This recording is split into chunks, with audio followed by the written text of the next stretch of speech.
ربنا يبارك الكل. نشر الصليب. بسم الآب والابن والروح القدس الإله الواحد أمين.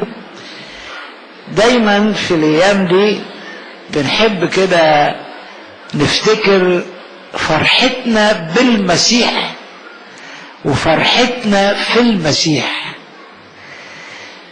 فأنا لقيت آية جميلة كده في تثنية 16-15: الرب إلهك يباركك. ها؟ قولوا معايا: الرب إلهك يبارك في كل محصولك وفي كل عمل يديك، في كل محصولك وفي فلا تكون إلا فرحا. كفاية علي الرب يباركك فلا تكون إيه إلا فرحا. لا شك ان الفرح ده لا يمكن يكون الا بالمسيح وفي المسيح، اللي قال لنا: كلمتكم بهذا ليكون لكم في سلام، في العالم سيكون لكم ضيق لكن ثقوا انا. خدوا بالكم حكاية في المسيح دي مش حرف جر وبس، عايز تأمل. احنا مش مع المسيح، هي حلوة مع المسيح دي، لا ده احنا ايه؟ ودي شبهها القديس اثناسيوس زمان بان الانسان مننا عبارة عن قشاية. القشاية دي لو قربناها من النار يحصل لها ايه؟ حتى مش لازم تخش النار، تشم ريحة النار تشيط وتبقى رماد. لكن القشاية دي نفسها لو انا غلفتها بكبسولة من الاسبستوس، مادة غير قابلة للاشتعال، ايه اللي كانوا عارفينها زمان؟ قال لك لو حطيت الكبسولة دي في النار نفسها يوم واثنين وثلاثة وبعدين سحبتها من النار وكسرت الكبسولة، هتلاقي الأشياء ايه؟ سليمة. احنا في المسيح، وعشان كده الكتاب قال: البسوا الرب يسوع. نلبسه لبس يبقى محوطنا من كل ناحية. ما هو قال لنا: من يأكل الجسد ويشرب الدم يثبت فيا وأنا. زي الأكسجين اللي حوالينا ده، احنا في الأكسجين والأكسجين فين؟ فينا، وإلا كنا نموت. لما قلت التشبيه ده مرة لبعض الشباب، أنا فاكرهم كانوا شباب من أستراليا صغيرين، فبحكي لهم كده بقول لهم لازم نكون في المسيح. اما واحد قال لي: انا بشبهها دي بطريقة تانية لولاد مدرسة الاحد عندي. قلت له: اتفضل قول. قال: انا بقول لهم احنا عاملين زي عود الكبريت، الواحد يعمل كده العود ايه؟ يتكسر. لكن لو جبت عود الكبريت ولزقته في مسمار حديد ولفيته كده فتلة كده بحيث انه بقى لازق تمام تمام تمام، ان شاء الله بغيره لازق في المسمار الحديد، تيجي تكسر عود الكبريت ما تقدرش. فانا بلغت كده: قال ايه مش عاجبك؟ قلت له: قلت له: ما انا اقدر ما اكسرش عود الكبريت، لكن اقدر من على جنب افعصه. قال له: عندك حق. قلت له: عشان كده انا مش عايز عود الكبريت يبقى جنب المسمار، عايز يبقى ايه؟ فيه. احنا المسيح فينا وحوالينا، وعشان كده لا نخاف شرا. مسيحنا فوق الزمان. 2. مسيحنا فوق المكان. 3. مسيحنا فوق الإنسان. نسيتوه؟ ها؟ واحد ايه؟ فوق الزمان، والتاني فوق المكان، والتالت فوق الإنسان، والرابع فوق الأحداث. أي أحداث تحصل تخش منها أبدا، عشان مسيحنا فوق الأحداث. وآخر حاجة مسيحنا يعطينا الخلود. دي 5 نقط بتاعت النهاردة عن رب المجد يسوع وإمكانياته المذهلة بالنسبة لأولاده في كل العصور وفي كل الظروف. 1 هو فوق الزمان، 2 فوق المكان، 3 فوق الإنسان، 4 فوق الأحداث، 5 يعطينا الخلود. فوق الزمان طبعا، لأن السيد المسيح لما ولد من العذراء القديسة مريم كان ده الميلاد رقم 2، لأن هو له ميلادين: ميلاد أزلي مولود من الآب قبل كل الدهور، ده ميلاد أزلي، وميلاد زمني في ملء الزمان ولد من العذراء القديسة مريم. الأولاني اللوغوس الأقنوم الثاني، الميلاد الثاني الأقنوم الثاني حل في أحشاء العذراء وأخذ منها جسدا، فاللي خرج من أحشائها هو الإله المتجسد، وعشان كده بسميها والدة الإله. ما أقولش عليها والدة اللاهوت، سامعيني ولا لأ؟ والدة اللاهوت غلط، لأن اللاهوت هو اللي خلقها وخلقنا كلنا. والدة الإله المتجسد تنفع. ليه؟ لأن أقنوم الكلمة حل في أحشائها وأخذ منها جسدا، عشان كده بنقول في القدس تجسد وتأنس. تجسد في القبطي أفشيساركس، يعني أخذ جسدا منها، عدى دخل جواها، قعد جواها 9 أشهر، أخذ هيأ لنفسه جسدا من دمها، إن مع إن هي تحمل الخطية الجدية زينا، لكن الروح القدس عقم المادة اللي هيأت هذا الجسد والدم اللي هيأ هذا الجسد، فأصبح المسيح يشبهنا في كل شيء ما خلا الخطية واحد.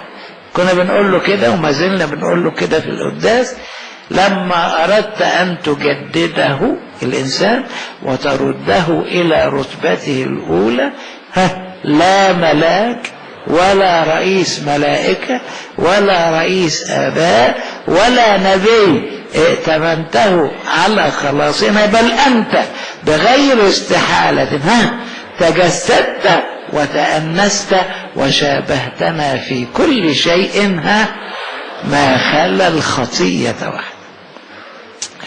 فهو موجود منذ الأزل، مولود من الآب ولادة النور من النار، ولادة الكلمة من العقل. تشبيهات بس، يعني محدش فينا هيعرف اللغز ده أبدا. لما نطلع فوق يمكن نعرف شوية زيادة، لكن معناها ايه؟ انا لما اجي اولع شمعة النار بتبان والنور بيطلع من النار، صح كده؟ انهي في فارق زمني بين النار والنور لما طلع؟ يعني قعدت النار منوره من غير نور شويه وبعدين ابتدت تبعت النور، ولا على طول مع بعض؟ هل اقدر افصل النور عن النار؟ ينفع؟ النور اللي طالع من الشمعة اقدر افصله عن النار؟ ما ينفع. ده انا حتى لو حبيت احجبه كده ابص الاقي الشمعة اتطفت، لان ما خدتش الاكسجين بتاعها. ولادة الكلمة من العقل، يعني انا كلمة في دماغي وبعدين بعد ما كانت في دماغي رحت كاتبها بجواب، وبعتها لسيدنا البابا في امريكا الجواب ده بالفاكس ولا بغير الفاكس. الكلمة طلعت من دماغي، اتولدت واتجسدت في جواب، والجواب سافر بلاد. طيب الكلمة دي اللي سافرت دي بلاد وتجسدت كتابة في ورقة، هل خرجت من عقلي بقى عقلي ما فيهوش الكلمة ولا لسه قاعدة جواه؟ قاعدة جواه. عشان كده بنقول على إلهنا العظيم رب المجد يسوع مولود من الآب، قولوا معايا قبل كل الدهور، نور من نور، إله حق من إله حق. هذا هو مسيحنا فوق الزمان. عشان كده بولس الرسول قال لنا يسوع المسيح هو أمس واليوم وبكرة وبعده وإلى الإيه؟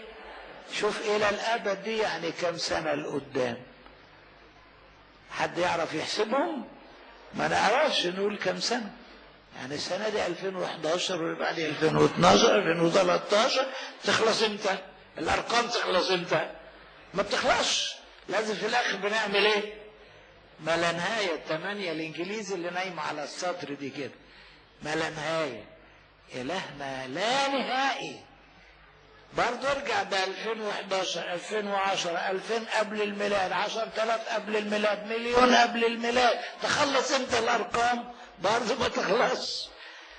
برضه ايه؟ أزلي أبدي سرمدي. طبعا إلهنا العظيم ده تجسد من العذراء القديسة مريم، والكلمة صار جسدا، هي معناها أخذ جسد وحل بيننا ورأينا مجده كما لوحيد من الآب. معلمنا اثناسيوس الرسولي قال جه وتجسد عشان يعلمنا، وهيقعد فوق واحنا تحت. هنتعلم ازاي؟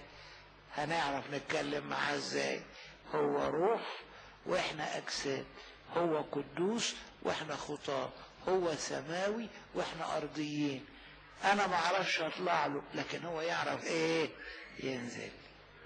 فنزل ليعلمنا، ونزل ليفدينا على عود الصليب، ونزل لكي ما يسكن فينا ونسكن فيه. احنا مش مع نبي ولا رئيس انبياء ولا لا، ده فوق الزمان. طلع على جبل التجلي مع التلاميذ، بصوا لقوه جاب ايليا كم سنة قبل كده، يجي 800 سنة قبل كده. فين ايليا؟ صعد، احنا مش عارفينه فين. هو في مكان ما مش عارفينه فين. احنا عندنا سماء الطيور وسماء الافلاك، وبعدين الفردوس للارواح، لكن ده صعد بجسده. فين هو؟ ما يعرفش. مين يعرف يجيبه لنا؟ المسيح. الله ده مش مشكله. تعالى ايليا كده بصباعه يجي يجري. تعالى الاله المتجسد بقى. وبعدين جايب لنا مع مين كمان؟ موسى. فين يا موسى؟ انا ميت وشبعان موت. فين مكان قبرك؟ محدش عارفه. محدش عارفه. كنت كبشر، لكن المسيح ايه؟ كلية المعرفة، عارف كل حاجة. فراح وأقام من بين الأموات وعارف مكانه فين، وقال له تعالى. وجه موسى لحم ودمه بيتكلم وياخد ويدي. قال له ارجع مطرحك تاني. رجع زي ما كان. مين ده؟ عشان كده السيد المسيح مرة قال لليهود كلمة، قال لهم قبل أن يكون إبراهيم كائن. قالوا له أنت ما كملتش 50 سنة، ده إبراهيم ده 2000 سنة قبل الميلاد. وطول قبل قال لهم ما أنا بتكلم على لاهوتي، بتكلم على أخنوم الكلمة، أنا أزلي قبل إبراهيم. إبراهيم أبوكم تهلل بأن يرى يومي. فرأى وفرح. امتى شافك ابراهيم؟ 2000 سنة لما راح يقدم ابنه ذبيحة، وبعدين سمع ربنا بيكلمه ما تمسش الولد، وبص كده انا عرفت محبتك، بص لقى فيه خروف قدمه ذبيحة رمز المسيح، ويهوى كان بيكلمه. عشان كده السيد المسيح استعمل كلمة انا هو كتير جدا. انا هو جي هو جي في الفرنساوي مش كده؟ جي هو انا هو. ايه ده؟ اسم ربنا القديم يهوى. لما موسى النبي شافه في العليقة وسمع صوته يعني قال له اسمك ايه؟ اقول لهم اسمك ايه؟ قال لهم قول لهم اسمي اهيا الذي اهيا. انا هو اللي انا هو، يعني انا ما شبه نفسي بايه؟ I am that I am يهوى. فلاقوه بيستخدم نفس الاسم اللي استخدمه ربنا مع موسى في العهد القديم. انا هو. قولوا لي انتوا كم حاجه كده. انا هو مش سامع. انا هو الطريق والحق والحياه، انا هو القيام والحياه، انا هو باب الخراف، انا هو الراعي الصالح، انا هو خبز الحياه، انا هو. ودي انا هو نور العالم. كل ده هتلاقوه في يوحنا بالذات، لان يوحنا بيسميه اللاهوتي، وكان بيكلمنا عن لاهوت السيد المسيح وبيؤكد لنا لاهوت السيد المسيح. هو اللي استخدم كلمة اللوغوس، في البدء كان الكلمة، يعني العقل الإلهي، العقل الناطق. وهو اللي استخدم كلمة أنا هو، بمعنى أنا يهوى، أنا الله ظاهرا في شكل إنسان عظيم. هو سر التقوى. الله إيه؟ ظهر في الجسد، كان موجود بس ظهر، ما كانش مرئي زي الكهرباء.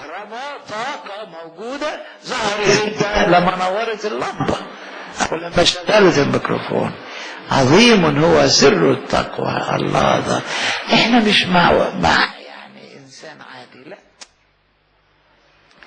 ولا مع نبي ولا رئيس أنبياء ولا رئيس آباء ولا رئيس ملائكة. كل رؤساء الملائكة يسجدوا له، لأن هو الإله المتجسد، الله ظاهرا في شكل إنسان. نخاف ليه؟ نقلق ليه؟ مش هو قال لا تخاف لأني يبقى إيه؟ ده أنا لأني معك مش مكفياني. أنا عايز أقول عليها لا تخاف لأني فيك. أكل جسد يشرب دم يثبت فيا وأنا فيه. اثبتوا فيا وأنا فيكم.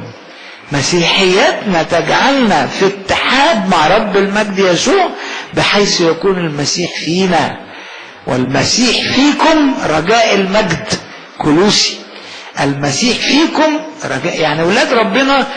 يعني ما يقول أنا مسيحي مش دين ولا هوية ولا بطاقة، شخص المسيح ساكن فيا.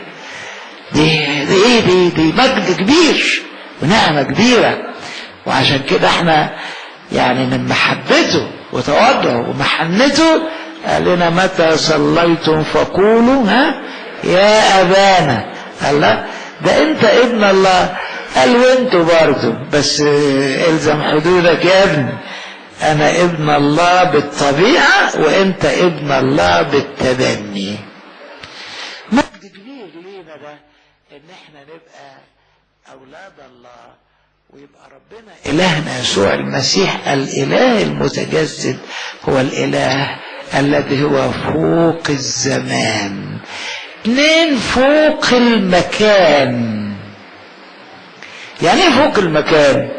مرة المسيح حير التلاميذ واليهود، هو قاعد بيتكلم معاهم كده، قال لهم حاجة كأنها فزورة.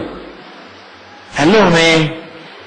ليس احد صعد الى السماء الا الذي نزل من السماء ابن الانسان الذي هو في السماء.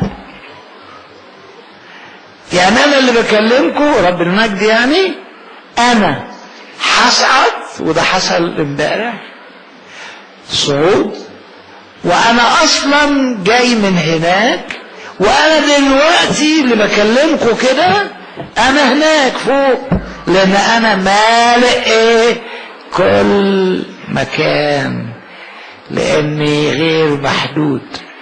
فرب المجد يسوع في كل مكان.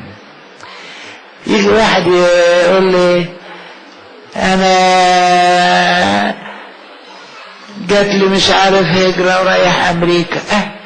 ربنا في امريكا، احنا نفرح ان انتوا تقعدوا معانا هنا، مفيش احلى من بلادنا ابدا. لكن لو واحد جات له هجرة وراح امريكا، ربنا في امريكا. والحمد لله سيدنا البابا ربنا يخليه بيجري وراكم بالمشوار ورا اولادكم في اي حتة في الكرة الارضية فيها اقباط زرع لهم كنيسة. قريب كنت بضحك معاه كده وبقول له سيدنا قداستك يعني ربنا يخليك، الكنيسة القبطية بقت في كل مكان في العالم وكل قارة وكل. قال لي نشكر ربنا. قلت له وصلت لتوسن. فسيدنا قال ايه توسن دي؟ بيسألني. قلت له توسن دي يا سيدنا بلد صغيرة قوي في جنوب امريكا، فيها 8 عائلات بيرعاها ابنك اللي رسمته ليهم نيافة الانبا يوسف. انبا يوسف ما سابش حتة، عنده 18 ولاية بيلف فيها بالطيارة، ما فيش حل غير طيارات، لدرجة ان هم يعني اعتبروه الاسقف الطائر، لان على طول طيران على طول. قال لي وبعدين قلت له توسن دي كان فيها 8 بيوت صغيرة هناك. سيدنا ابنك انبا يوسف بعت لهم باستمرار كهنة يصلوا لهم تبع كنيسة قريبة منهم. بعدها بشوية قداستك الاسبوع الالام وعيد القيامة اللي فات بعت لهم لما طلب كاهن راح صلى لهم اسبوع الالام والعيد، لقاهم متنشطين يبنوا كنيسة. دلوقتي يا سيدنا بنوا كنيسة وبقى لنا كنيسة في توسن. قال لي انا مش عارف توسن. قلت له تعرف يا سيدنا ده الاف انت اولادك بيخدموا في كل مكان، وانت اللي عملتنا كلنا. وفعلا فعلا اي مكان نروح هنلاقي المسيح، وهنلاقي الكنيسة، وهنلاقي الجسد والدم، وهنلاقي القداس. وباللغة بتاعة المهجر دول في امريكا كلهم امريكاني، ودي فرنساوي، ودي انجليزي، ودي طلياني. وفعلا لما بنصلي في اوروبا ساعات في مؤتمر بيكونوا جايين كلهم، بنصلي القداس ب15 لغة، لان كل واحد بيصلي باللغة بتاعته. مسيحنا فوق المكان. إن سرت في وادي ظل الموت، لا موجود معايا في وادي ظل الموت، موجود معايا في مكان اللي فيه نوع من الاطمئنان، وفي المكان اللي فيه نوع من الخوف، مكان فيه نوع من القلق، هو معايا على طول. الحمد لله. لو كان معايا بس وماسك ايدي كان ممكن انا افلت منه، لا الحمد لله هو فيا وانا فيه. كلمتكم بهذا ليكون لكم ايه؟ فيا سلام. فالمسيح في كل مكان. اي حته تروح فيها خد المسيح معاك بس كده. ودام تاخد المسيح معاك هتصل بنعمة ربنا الى بر السلام. 3 مسيحنا فوق الانسان. ما احنا بنقول عليه اله متجسد، فيعمل له ايه الانسان؟ لا اخشى ماذا يصنع بي انسان. ولاد ربنا كده ما يقول لك ما خافش. مرة واحد من احبائي كان داخل في تجربة كده فعايز يتعزى، فتح الكتاب لقى الآية اللي بتقول من ذا الذي يقول فيكون والرب لم يأمر. لا، قولوها معايا، من ذا الذي يقول فيكون والرب لم يأمر. مين يقدر يتصرف في حياتنا غير ربنا؟ اي انسان له سلطان عليك غير ربنا. لما بيلاطس قال للمسيح ألا تعلم أن عندي سلطان أن أصلبك وسلطان أن أطلقك أيضا؟ قال له ليس لك علي سلطان البتة ما لم تعطى من أبي.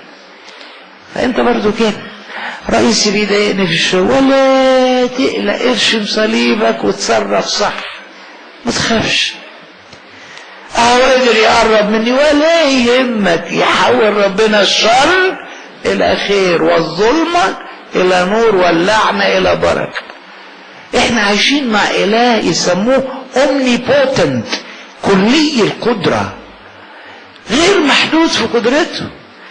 فتبقى انت ماشي وانت يعني مش عايز اخدها زهو، اخدها فرحة، اخدها يقين، اخدها ثقة ان الذين في يدي لا يخطفهم احد منهم.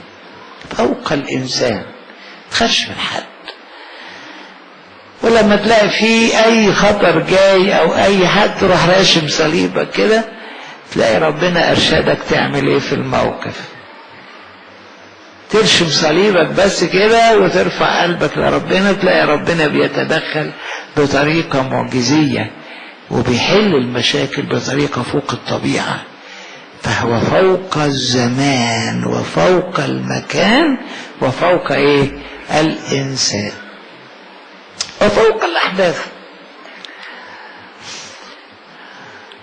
سيد المسيح مرة طلع الجبل يصلي، ما بيبقى فيه مناجاة مع الآب، زي ما أنا ممكن عقلي يقعد يتكلم مع قلبي. يعني ساعات واحد يقول لك أنا هقعد مع نفسي شوية، يعني ده التخاطب بين الأقانيم الثلاثة في الجوهر الواحد. فطلع الجبل يصلي وألزم تلاميذه انهم يعبروا البحر. طبعا كلهم صيادين ولاد بحر ويعرفوا يقودوا المركب، بس بمجرد ما نزلوا بالليل هاجت الرياح وبقت عملية مخيفة جدا. بصوا لقوا رب المجد بقى جاي لهم لغاية عندهم، ومعروف ان مجرد انه دخل السفينة صار هدوء عظيم. السلام المسيحي يا احبائي مش معناها ان كل حاجة تبقى هادية وظريفة ومفيش مشاكل مفيش مخاوف مفيش قلق مفيش متاعب. لا، الحياة المسيحية ان يبقى فيها كل الحاجات دي، لكن يبقى في سلام في المسيح برغم كل شيء. المسيحية ليست هي السلام لكن السلام بالرغم منه. ومرة عملوا مسابقة للرسامين، قالوا لهم اعملوا لنا رسم كده يبين السلام المسيحي، سلام المسيحي. فرسام شاطر قوي رسم بحيرة جميلة والمية فيها رايقة ونظيفة جدا، وبعدين على شاطئ البحيرة شجرة جميلة مورقة ومزهرة، وعلى الشجرة بلبل بيغرد وبيغني مبسوط من الهدوء الجميل اللي موجود ده. بس دي ما كسبتش، اللي كسبت غير كده. واحد من الرسامين رسم بحر هائج ومضطرب والامواج عالية جدا ومراكب متكسرة وصخور طالعة في وسط البحر بحيث المركب تروح مخبوطة في صخرة ما تعرفش تتفاداها، وصخرة منهم عالية قوي وعلى الصخرة دي ايه؟ بلبل بيغرد. يعني نفس الطائر بيغني لان كل الحاجات دي بتخبط فين؟ تحتيه، انما هو فوق الاحزان، فوق الاضطرابات، فوق المشاكل. ربنا ما يحبش ان احنا نبقى دافنين نفسنا في المتاعب، لازم نطلع بالايمان وبقوته وبنعمته فوق الحاجات دي كلها ونبص له نلاقيه جنبنا. يقول كده هو ان لو انت دخلت في الانهار انا معاك، لو دخلت في النار انا معاك، لو دخلت في اي ثقوا انا هو لا تخافوا. في العالم ضيق، هنا ضيق يعني حاجة ما اقدرش اعديها، حاجة ما اقدرش اعديها، يعني مش عارف اعدي منها، لكن الحمد لله اللي يقدر يعديني منها واللي يقدر يسندني فيها هو إلهي ومسيحي اللي فوق كل الأحداث. كان مرة يعني قالوا لي قصة لطيفة كده بسيطة على واحد المسيح اداله الصليب بتاعه عشان يشيله، صليبه الشخصي، تقيل. راح للمسيح كده وقال له يا رب الصليب ده تقيل، لا مش معقول كده، يعني لو سمحت يعني خففوا لي شويه، قص لي منه شويه. فراح قصص له منه حته. بعدها بشويه لا برضه لسه تقيل يا رب. قال له طيب، راح قصص له منه حته. بعدها بشويه لسه تقيل يا رب، راح قصص له منه حته.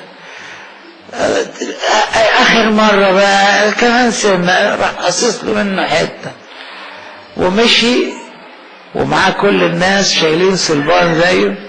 وبعدين اول ما وصل لحتة بص لقى ترعة لابد يعبرها، فكل زمايله راح حاطط الصليب وعدى عليه، وده حاطط الصليب وعدى، هو جه يحط الصليب لا ما يوصلش ايه للناحية التانية.